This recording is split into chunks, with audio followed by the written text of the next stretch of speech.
Section 2b, What is Phenomenology? A reply to O.G. Rose.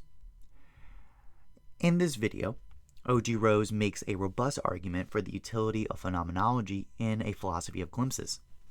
For a quick summary, phenomenology prevents the reductionist behavior to reduce all experience to observable compositional matter, material, otherwise known as materialism. I very much agree with O.G. Rose's argument here, and I would like to build on his encouragement to use statements of X is like Y, as opposed to X is Y. What I like about X is like Y statements is that together with the affirmative similarity, there is also a dissimilar statement bundled together. X may be indeed like Y, but also X is not like Y. Richard may indeed be brave like a lion, but Richard is clearly not a lion. This presence of this similarity prevents the kind of reductionist tendencies we find in propositional statements. In the rush to achieve the identity statement, X is Y, mental models apply violence to reality like a procrustean bed to fit its schema. Phenomenology statements such as X is like Y are safeguarded from such reductionist violence. But is there a way to bridge particular experience to universal knowledge using statements of X is like Y?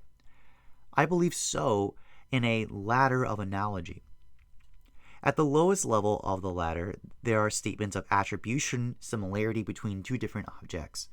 Take my example before, Richard is brave like a lion.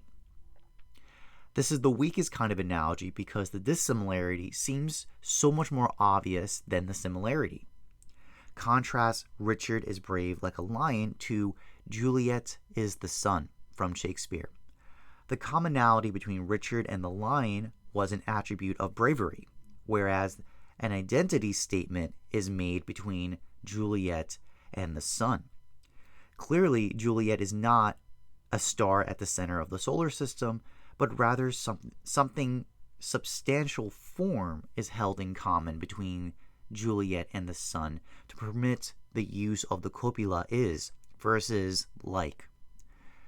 This use of the copula is in the case of Juliet and the sun points to a transparent and nonviolent apprehension in the reader of a common form despite the ever-present dissimilarity.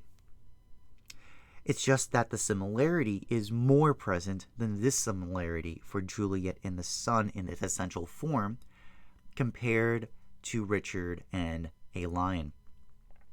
This ladder of analogy is a relatively fresh idea for me that I need to spend much more time fleshing out, and I'm very much open to challenges, critiques, and flaws in this argument or model. But I do offer this model as an addendum